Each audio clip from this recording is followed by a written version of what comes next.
लोकसभा चुनाव के बीच पश्चिम बंगाल से एक बड़ी खबर आई।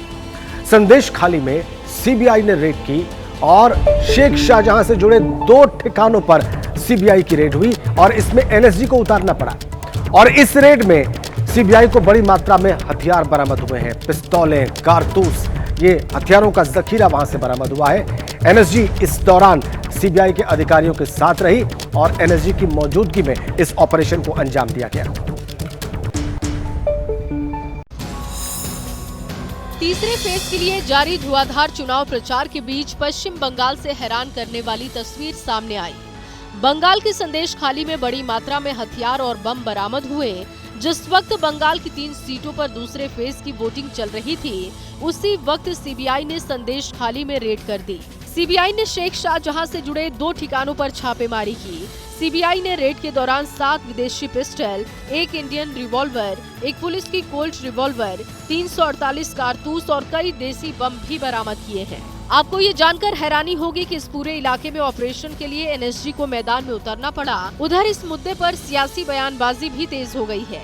बीजेपी ने जहां इसे बंगाल में सबसे खतरनाक दौर बताया, तो वहीं टीएमसी ने कहा कि हो सकता है कि विरोधियों ने ये हथियार रख दिए हो। संदेश खाली बहुत ही खतरनाक मोड़ पे जा रहा है। अभी तक कोई आर्म्स हम लोग आंखों में नहीं देखा कि ये बदनाम करने के लिए हमारा कोई अपोजिशन यहाँ पर प्लांट कर दिया। लोकसभा चुनाव के 2 चरणों का मतदान हो चुका है और तीसरे चरण की बिसात बिछ चुकी है और तमाम राजनीतिक दिग्गज चुनाव प्रचार में जोर लगाए हुए हैं। प्रधानमंत्री मोदी और गृह मंत्री अमित शाह आज बीजेपी के लिए चुनाव प्रचार करेंगे और कांग्रेस के लिए कांग्रेस अध्यक्ष मल्लिकार्जुन खड़गे और प्रियंका गांधी वाड्रा चुनाव प्रचार की कमान संभालेंगे। ये बड़ी खबर। लोकसभा चुनाव के 2 चरण पूरे हो चुके हैं। तीसरे चरण के लिए सभी दिग्गजों ने पूरी ताकत झोंक दी है। पीएम मोदी आज महाराष्ट्र और गोवा की जनता के बीच रहेंगे। महाराष्ट्र के कोल्हापुर में शाम 5 बजे पीएम की रैली है। इसके बाद वो शाम 7 बजे साउथ गोवा में हुंकार भरेंगे। वहीं बीजेपी के चाणक्य कहे जाने वाले अमित शाह का फोकस आज गुजरात पर रहेगा। पोरबंदर में सुबह 10:30 बजे एक रैली को संबोधित करेंगे, तो वहीं दोपहर 1:30 बजे भरूच में अमित शाह जनसभा को संबोधित करेंगे। दोपहर 3 बजे पंचमहल में भी शाह की रैली होगी। इसके बाद शाम 4:30 बजे वडोदरा में रोड शो करेंगे। वहीं विपक्ष के खेमे में भी आज काफी हलचल रहेगी। गुवाहाटी में कांग्रेस अध्यक्ष दोपहर 12 बजे प्रेस कॉन्फ्रेंस करेंगे। इसके बाद 2 बजे बरपेटा में एक चुनावी रैली में कांग्रेस के पक्ष में वोट मांगेंगे। कांग्रेस महासचिव प्रियंका गांधी भी आज 2 रैलियां करेंगी। प्रियंका दोपहर 12 बजे गुजरात के वलसाड में हुंकार भरेंगी। इसके साथ ही महाराष्ट्र के लातूर में दोपहर 3:20 पर चुनावी सभा है। तो लोकसभा में 2 चरणों का जो मतदान था वो पूरा हो चुका है। 5 चरणों का मतदान बाकी है और कांग्रेस की केंद्रीय चुनाव समिति की आज रात 8 बजे एक बड़ी और महत्वपूर्ण बैठक होने वाली है। कांग्रेस हेडक्वार्टर पर यह बैठक होगी और इसमें 2 हाई प्रोफाइल सीटें जो उत्तर प्रदेश की हैं, अमेठी और रायबरेली, इनके लिए उम्मीदवारों के नाम फाइनल हो जाएंगे।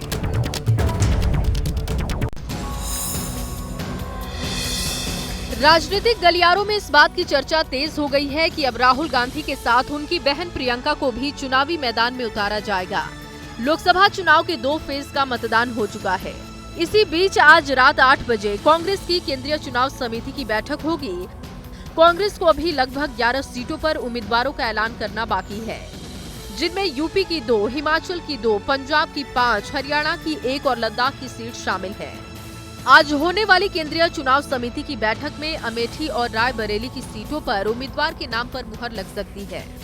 दूसरे दौर के मतदान के ठीक बाद होने वाली इस बैठक के कई मायने निकाले जा रहे हैं, जिनमें से सबसे प्रमुख वजह है वायनाड, क्योंकि यहां से राहुल गांधी मैदान में हैं। अब चूंकि वायनाड में वोटिंग हो चुकी है, लिहाजा सबकी नजरें अमेठी और रायबरेली पर टिकी है। सूत्रों के मुताबिक अमेठी से राहुल गांधी और रायबरेली से प्रियंका गांधी के चुनाव लड़ने की प्रबल संभावना है। अब महाराष्ट्र कांग्रेस की बात करते हैं, जिसके अंदर का विवाद गहराता दिख रहा है। महाराष्ट्र कांग्रेस के एक सीनियर लीडर नसीम ने खुला पत्र लिखा है कांग्रेस अध्यक्ष मल्लिकार्जुन खड़गे को और उसमें महाराष्ट्र से कोई भी मुस्लिम उम्मीदवार नहीं उतारने पर अपनी बात कही है, अपनी भावनाएं व्यक्त की हैं और अपना अफसोस जाहिर किया है।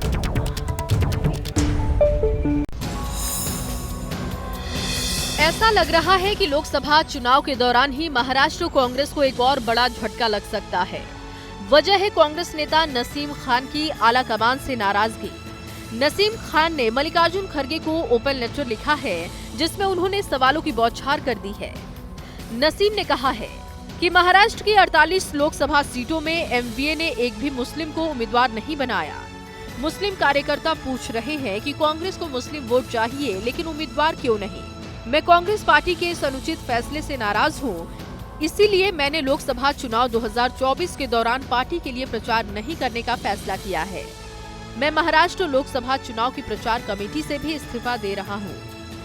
कांग्रेस से कई लोग रिजाइन दे करके दूसरी पार्टियों में चले गए। देखिए, अब वो ठीक है, उनका अपना मत होगा, अपनी मजबूरी होगी, अपनी विचारधारा होगी, अपनी महत्वाकांक्षा होगी। मेरी पर्सनल व्यक्तिगत कोई महत्वाकांक्षा नहीं है।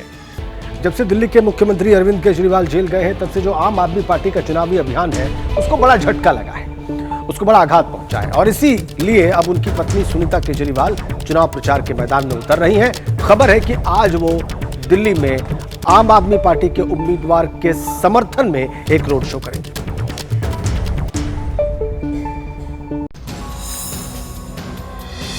जेल में बंद दिल्ली के सीएम अरविंद केजरीवाल की पत्नी सुनीता केजरीवाल अब फ्रंट फुट पर आ गई हैं। सुनीता अब सियासी अखाड़े में उतरकर औपचारिक रूप से पॉलिटिकल डेब्यू करने जा रही हैं। सुनीता केजरीवाल आज पूर्वी दिल्ली लोकसभा क्षेत्र और 28 अप्रैल को पश्चिमी दिल्ली लोकसभा क्षेत्र में मेगा रोड शो करेंगी और जनता से केजरीवाल के लिए आशीर्वाद मांगेंगी। इसके बाद वो पंजाब, गुजरात और हरियाणा में भी उम्मीदवारों के लिए प्रचार करेंगी और आम आदमी पार्टी के प्रत्याशियों के लिए वोट मांगने के लिए अरविंद केजरीवाल जी की धर्मपत्नी सुनीता केजरीवाल जी खुद प्रचार में उतरेंगी। इससे पहले सुनीता केजरीवाल ने दिल्ली और रांची की रैली में मोदी सरकार के खिलाफ हुंकार भरी थी। अगर आप इस बार इंडिया गठबंधन को मौका देते हैं, जिम्मेदारी सौंपते हैं, तो हम सब मिलकर इस देश को बहुत महान बनाएंगे।